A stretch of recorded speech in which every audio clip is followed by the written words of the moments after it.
ඕකේ කට්ටිය මම අද පෙන්වන්න යන්නේ මම ඩයග්නොස් එකක් කරලා මගේ කාර් එක හදාගන්න දෙයක්. දැන් මෙතන තියෙනවා මම පෙන්වන්නම් Subaru Impreza 2018 කාර් එකක්. මේකේ මං ගාව ස්කෑන් ටූල් එකක් තියෙනවා. OBD2 ස්කෑන් ටූල් එකක්. මම ඒක ගහලා ස්කෑන් කරාම චෙක් එන්ජින් ලයිට් එකක් ආවා. ඊට පස්සේ මම ඒක ස්කෑන් කරා මට ආවා P0011 P0000A කියලා කෝඩ්ස් දෙකක්. ඒ කෝඩ්ස් දෙකෙන් කියන්නේ මම පොඩ්ඩක් ඊට පස්සේ සර්ච් කරලා බැලුවා. ඒ දෙකෙන් කියන්නේ මේකේ VVT සොලොනයිඩ් එකේ ඒ කියන්නේ කොහොමද කියන්නේ කැම් ෂාෆ්ට් එකට ඔයිල් එන එක කන්ට්‍රෝල් කරන සොලොනයිඩ් එකේ අවුලක් කියලා තමයි කියන්නේ. ඒ කෝඩ්ස් දෙක ස්කෑන් කරලා චෙක් කරලා බැලුවම ඊට මම පොඩ්ඩක් සර්ච් කරලා බැලුවා. හරිද? ඊට පස්සේ දැන් මම ඔරිජිනල් Subaru part එකක් මම ඕඩර් කරා VVT සොලොනයිඩ් එකක්. මම දැන් පෙන්නන්න යන්නේ මේ සොලොනයිඩ් එක තියෙන්නේ කොහෙද කියලා. මේකේ Subaru වල දැන් හැමෝම ගොඩක් අය දන්නේ නැති Subaru වල තියෙන box engine එකක්. මේක ඇවිල්ලා 4 cylinder box engine එකක්. එතකොට මේකේ මේ පැත්තේ pistons දෙකක් තියෙනවා මේ පැත්තේ pistons දෙකක් තියෙනවා. ඉතින් මට ආපු කෝඩ් එකේ කිව්වේ bank 1 එක. bank 1 එක කියන්නේ මේ පැත්ත, වම් පැත්ත. ඒකේ තියෙන intake VVT intake solenoid එක තමයි අවුල් කියලා කියන්නේ. ඒ කියන්නේ මේ පැත්තේ තියෙන එක. එතකොට මේකේ ඒ වගේ solenoid හතරක් තියෙනවා. intake එකට වම් පැත්තේ intake එකට එකයි, දකුණු පැත්තේ intake එකට එකයි, වම් පැත්තේ exhaust එකට එකයි, දකුණු පැත්තේ exhaust එකට එකයි. එතකොට ඒ වගේ solenoid හතරක් තියෙනවා. දැන් ඉස්සෙල්ලාම පෙන්නන්නම් මට ආපු කෝඩ් එකේදී කිව්වේ මෙන්න මේ පැත්තේ තියෙන solenoid එකේ තමයි අවුල. පෙන්නුවත් solenoid එක උඩින් මෙන්න පෙනේද කියලා. මෙන්න මෙතන උඩ තියෙනවා පළවෙනි solenoid එක. ඒකටම හරියට පල්ලෙහින් තමයි දෙවෙනි solenoid එක තියෙන්නේ. ඩ්‍රයිවර් සයිඩ් එකේ පෙන්නුවොත් දකුණු පැත්තේ පළවෙනි solenoid එක තමයි මේක. පේනවද දන්නේ මෙන්න මේ පැත්තේ තියෙන එක මේක. ඒකට යටින්ම තමයි ඊළඟ solenoid එකක් තියෙන්නේ. දැන් මට කෝඩ් එකේ ආවේ මේ පැත්තේ solenoid එකනේ. දැන් මම මේක තමයි චෙක් කරන්න යන්නේ. ඒකට කලින් කරන්න ඕනේ ඉස්සෙල්ලාම එයා බොක්ස් එකේ මේ කවර් එක ගලවලා ඉන්න ඕනේ. ඒක ගලවන්න තියෙන්නේ මෙතන තියෙන අපේ පැනල් ක්ලිප් කැලි දෙකක්. මේ දෙක ගලවන්න තියෙන්නේ. හරි ඉස්සෙල්ලා අපි ගලවලමු.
පළවෙනි එක ගත්තා එළියට.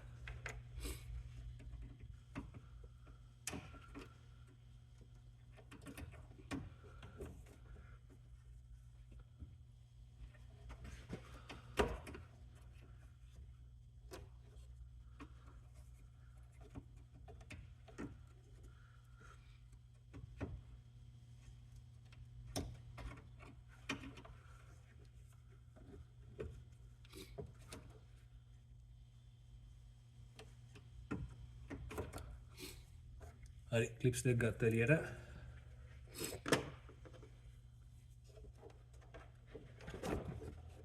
මේ විදිහට යා ඉන්ටේක් එක කවර එක අයින් කරගන්නවා.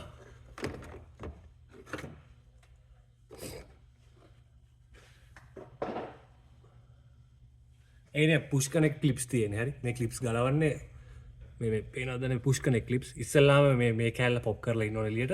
ඊට පස්සේ ෆ්ලැට් හෙඩ් ස්ක්‍රූ ප්‍රීනර් දාලා මෙතනින් උස්සපු ගමන් මේක ගැලවෙනවා. දැන් මේක ඔයගලන්ට පේනවා ඇති.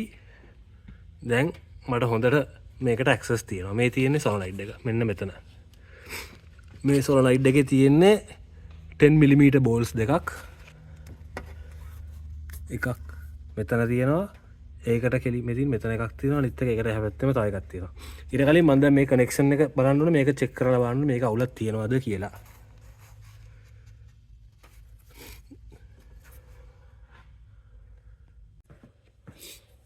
මම ගාවින මල්ටිමීටර් එකක්. මම දැන් මේක පාවිච්චි කරලා චෙක් කරලා බලනවා දැන් තියෙන සෙන්සර් එකට කරන්ට් එකක් එනවද කියලා. ඒ කරන්ට් එක පාස් වෙනවද කියලා.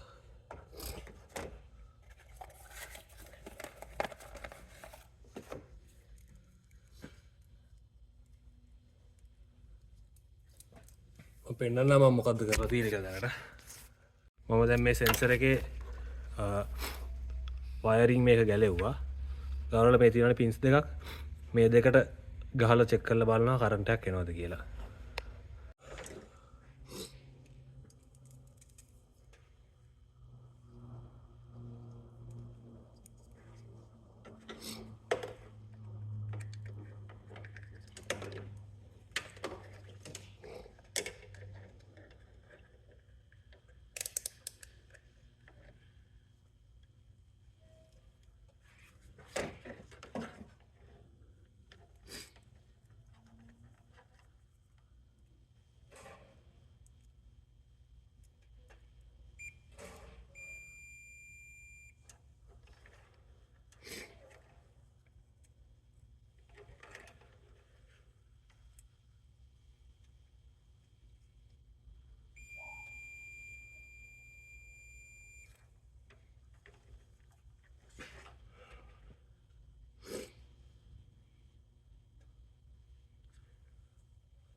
දැන් මේකේ හැටියට කරන්ට් එකක් පාස් වෙනවා.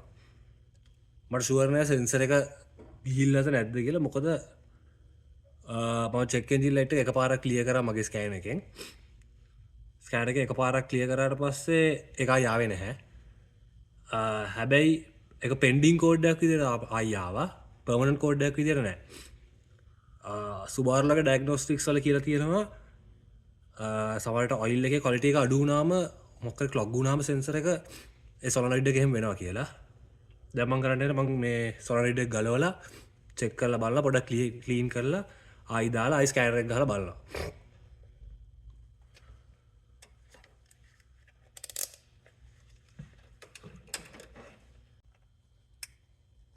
මම මෙතනදී තව පොඩි දෙයක් කරනවා.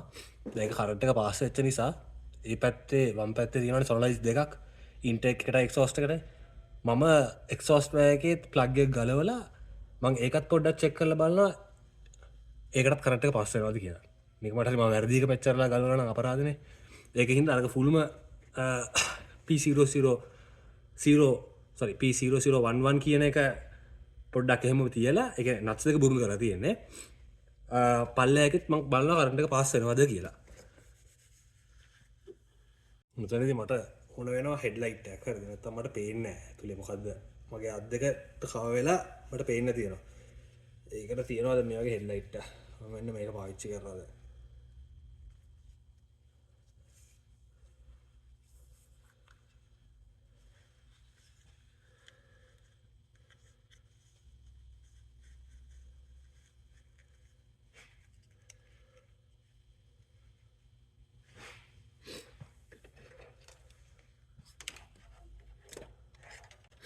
හිතන්නේ මේකේ උඩ එක නෙමෙයි පල්ලෙහා එක තමයි අවුල. මට තේරුණ විදිහට ඒකෙන් කරන්ට් එකක් පාස් වුණේ නැත. මේ උඩ එකේ කරන්ට් එකක් පාස් වෙනවා.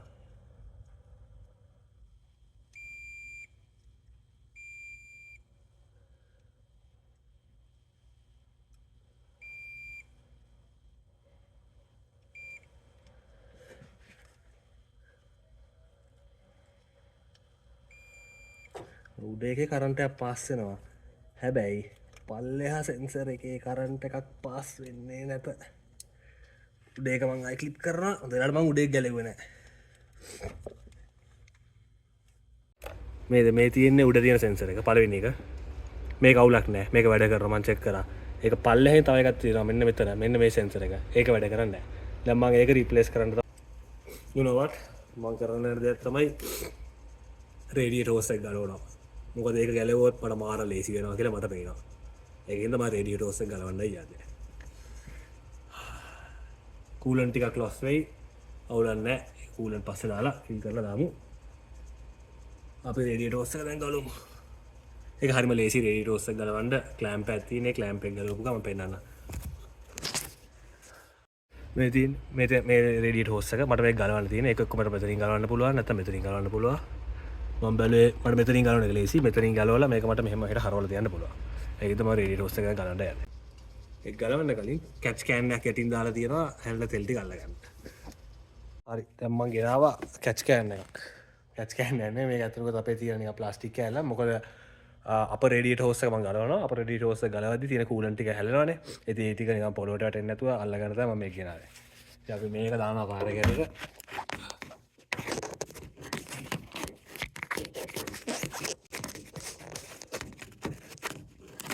ඔන්න ඉතින් හරි ඒක නම් කාර් එකකට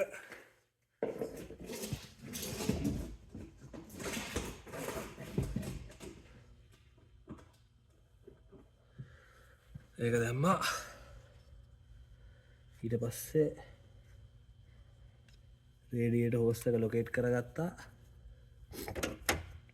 ඊට කලින් බලන්න ඕනේ මට මේ රේඩියේටර් හෝස් එක ගැලෙවුවා නම් මට ගොඩක් ඉඩ යනවා හොඳට අත දාලා කරන්න. ඒක නොගලවා කරවන්න පුළුවන්ද කියලා නොගලවා කරවන්න පුළුවන්. හැබැයි හරි වාතයි මට තේරෙන විදියට. පොඩ්ඩක් බලමු try එකක් දීලා නොගලවා කරවන්න පුළුවන්ද කියලා ඉතින්ලා.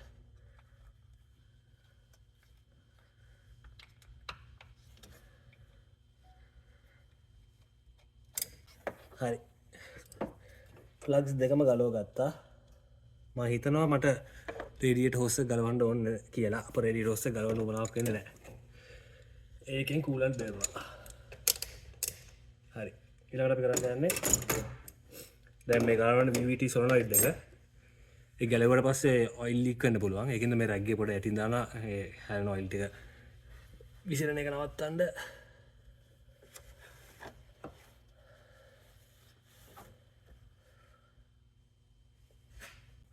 පොඩි ෆ්ලැට් ස්ක්‍රූ පිනියනක් ඕන වෙනවා. අපිට ප්‍රයි කරලා එළියට ගන්න ඕන නිසා ඉතින් අපි නට්ස් දෙක all the way කරලා එළියට ගමු.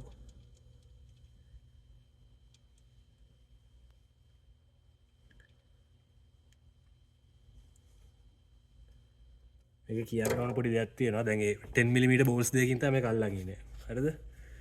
මේ එක 10mm බෝල්ට් එකක් මගේ අතින් තව පොඩ්ඩෙන් ෆුල් රවුන්ඩ් වෙනවා.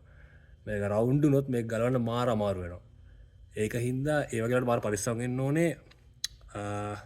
මුකුත් ෆාස්ටනින් ටූල්ස් කියන්නේ අර ෆාස්ටනින් එක දාලා ඒක ටූල් මේ ඉලෙක්ට්‍රික් ටූල් එකෙන් ගලවන්න එක ඒ වගේ දේවල් කරන්නේ නැතුව ඒ වගේ ලාට හරි පරිස්සමෙන් අතෙන් ගලවන්න ඕනේ. නැත්නම් මේක රවුන්ඩ් වුණොත් ගලවන්න හරිම අමාරු වෙනවා.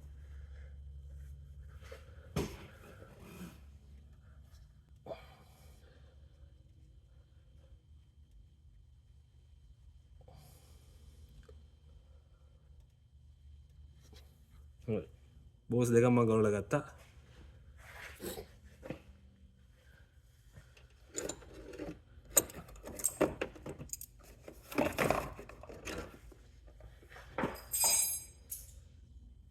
දැන් මේක දාලා ප්‍රයි කරලා අපි ඒක ඇදලා ගමු එළියට. දැන් මේක දාලා ප්‍රයි කරලා අපි ඒක ඇදලා ගමු එළියට. මෙන්න සොලනොයිඩ් එක. මේ තියෙන්නේ සොලනොයිඩ් එක. ඉතින් මේ සොලනොයිඩ් එකේ පෙන්නන්නම්. මේ තියෙන්නේ VVT සොලනොයිඩ් එක. ඒකේ මේ මැද ඔයගොල්ලන්ට පේනවද දැන් මම ක්ලියර් කරලා පෙන්නන්නම්. හරිද? මේ වගේ පොඩි කෑල්ලක් තියෙනවා. මේ කෑල්ල හරන එළියට එන්න ඕනේ. මෙහෙම හොල්ලද්දි මේක පොඩ්ඩක් අවුල් සද්දයක් එනවා ඇහෙනවා ඇතිවේ. ඒක ෆෝල්ට්. අපි මේක චෙක් කරලා බලමු.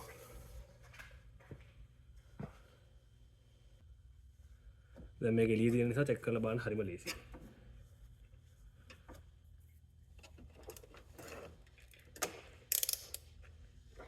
බලමු සමහරක් වෙලාවට දැන් සුද්ධ වුණ නිසා සමහරක් වෙලාවට මේක එහෙම ෆෝල්ට් එකක් නම් හරි ගිහිල්ලත් දන්නෙත් නැහැ.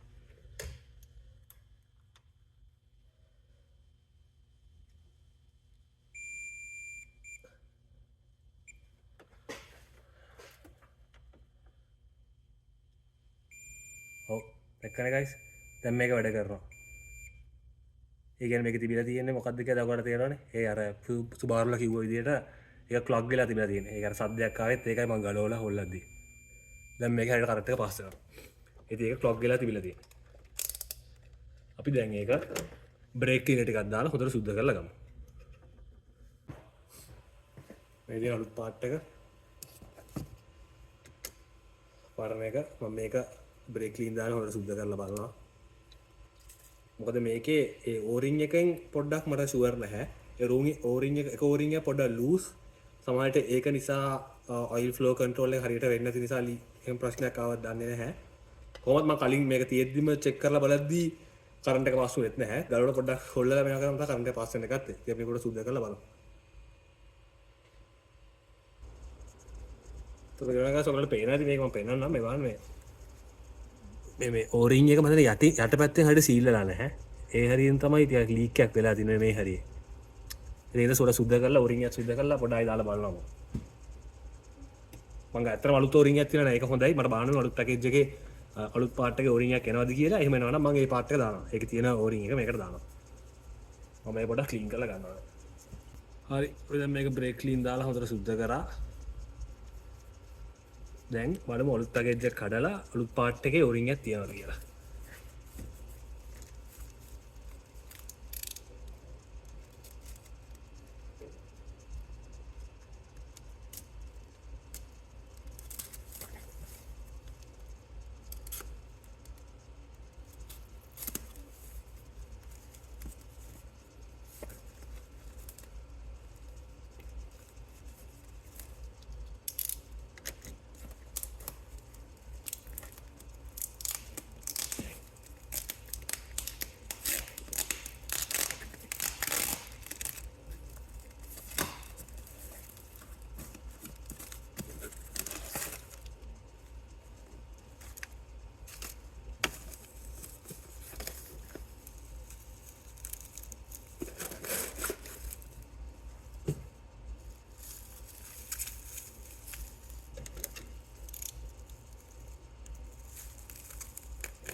නෑ ඒකේ තෝරින් එකක් එන්නේ නෑ. ඒකේ එන්නේ සොලනොයිඩ් එක විතරයි. මට මේ සොලනොයිඩ් එක පාවිච්චි කරන්න උවමනාවක් නැහැ. ඒක හොඳ අලුත් එකක් නිසා මම ඒක තියාගන්නවා. දැන් මම අර ක්ලීන් කරානේ. ඒක අපි ආයෙ දාලා බලමු.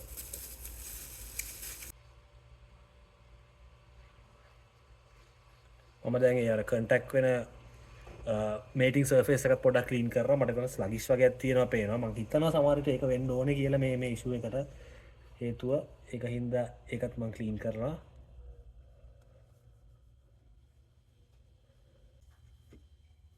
හරි මම පේනන්න ඔයගලන්ට දැන් එතන කොයි වගේද කියලා. ඉතින් මේ තියෙන්නේ මම ඒ ගලවපු ඉතින් මම කිව්වා රේඩ් හොස් එක මට මේක ගලවන්න ඕන උන්නේ නැහැ. මට ඒක ගලවන්න නැතුව මෙතන තිබ්බ ඒ සොලනොයිඩ් එක ගන්න පුළුවන් වුණා එළියට. දැන් මම ඒ ටර්මිනල් එක වටේත් සුද්ධ කරා. මම දැක්ක මේ හරි ස්ලගිෂ් වගේක් එහෙම රැඳිලා තිබ්බා යට. දැන් නම් ඒක ෆ්‍රීලි මූව් වෙනවා. හැබැයි මේකට ඕරින් දාන්න තිබ්බනම් තමයි හොඳ අලුත් ඕරින්ස්. ඒකට මං ගාව දැන් මේ වෙලාවේ ඒක නැහැ. ඉතින් මේ පාර්ට් එක එකක් බං ආයි දැන් මේ ක්ලීන් කරලා ආයිත් මේ සොලනොයිඩ් එක දානවා. මේ තියෙන්නේ ඕරින් එක. ඕරින් එක මෙන්න මේක රීප්ලේස් කරන්න තිබ්බනම් තමයි ගොඩක්ම හොඳ. මම ගන්නද තියෙන විදිහට දැන් වැඩේ කරනවා. ඉතින් මට මම වැඩ කරන තැන ඒ වගේම ඕරින් එකක් ඒ සයිස්ම ඕරින් එකක් හම්බුණා. හැබැයි එකම ප්‍රශ්නේ ඒ ඕරින් එක බලන්න බැලුවොත් ඒක ගොඩක් තික් වැඩි. මේ තියෙන්නේ OEM Subaru ආපු ඕරින් එක මේ දෙන්නේ මට හම්බුන එක. මේක හැබැයි ගොඩක් තික් වැඩි. ඉතින් මට මේක දාන්න බෑ. මොකද හරියට සීල් එක හරියට ටයිට් වුනේ නැත්නම් එතනින් ඔයිල් එක ලීක් වෙන්න පුළුවන් නිසා. ඒක හින්දා මම මේ ඕරින් එක දාන්නේ නැහැ ආයෙ OEM එකෙන් Subaru ලා දීලා තියෙන ඕරින් එකම දාලා බලනවා. දැන් අපි මේ සෙන්සර් එක රිප්ලේස් කරමු. ඒකයි දාමු සුද්ධ කරපු සෙන්සර් එක.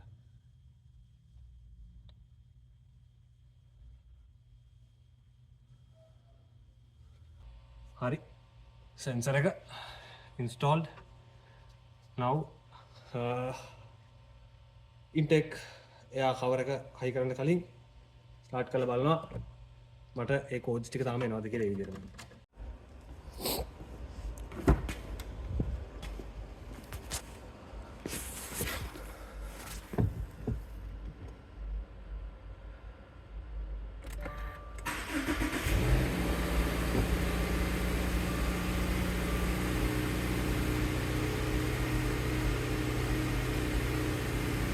බලමු මොකද oil leaks අපිට visibly පේනවද කියලා.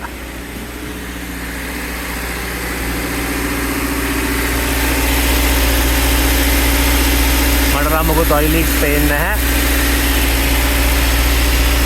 ඉස්සෙල්ලා මට මේ sensor එකෙන් 아무තු ශබ්දයක් ඇහුණා මේ පැත්තේ sensor එකෙන්. දැන් නම් ඒ ශබ්දය ඇහෙන්නේ නැහැ. කොහොමදත් මම දැන් මගේ OBD2 ස්කෑනර් එක ගහලා ස්කෑන් කරලා බලනවා මට තිබ්බ කෝඩ් එක තාම එනවද කියලා. හරි guys ඉතින් මම ස්කෑන් කරලත් බැලුවා මගේ ස්කෑනර් එකෙන් මුකුත් මායි කෝඩ්ස් ආවේ නැහැ. කාර් එකත් දුවනවා කිසි ප්‍රශ්නයක් නැහැ. චෙක් එන්ජින් ලයිට්ස් මුකුත් නැහැ බලන්න පේනවා ඇති. කිසිම ප්‍රශ්නයක් නැහැ. මට අර ඒ නොයිස් එක මුකුත් සද්ද ඇහෙන්නේ නැහැ. ඉතින් ওই විදිහට තමයි අපි වැඩේ කරේ. දැන් ගිහිල්ලා බලමු එන්ජින් එක දැන් විනාඩි 10ක් විතර දිසිලා රන් කරනවා. මට අර ටිකින් නොයිස් එකක් මුකුත් ඇහෙන්නේ නැහැ. ඔකට ගිය තව එකපාරක් මම චෙක් කරලා බලනවා ඔයිල් ලීක් එකක් වෙනවද කියලා මේ VVT සොලනයිඩ් එක දාපු තැනෙන් මට ඉතින් එහෙම ඔයිල් ලීක් එකක් පේන්නේ නැහැ මොකුත්ම. ඒ කියන්නේ වැඩේ හොඳටම වෙලා කියන එක. ඔයගොල්ලන්ට පේනවද දන්නේ නැහැ. අර ඒ කලින් තිබ්බ ටිකින් නොයිස් එක ඒවා මොකුත්ම නැහැ. ඉතින් ඔය විදිහට තමයි VVT සොලනයිඩ් එකක් චේන්ජ් කරන්නේ. ඕක තමයි ජොබ් එක. ඇත්තටම කියනවා නම් මේ ජොබ් එකට විනාඩි 10ක් වගේ යන්නේ. ඒකට මේ මට ගොඩක් වෙලා ගියා මොකද මට ටූල්ස් හොයාගන්න උනා. ඒකින්ද මට ගොඩක් වෙලා ගියා. ওই විදිහට තමයි 2018 Subaru Impreza 2 liter engine එක VVT solenoid එක change කරන්නේ. Thanks for watching.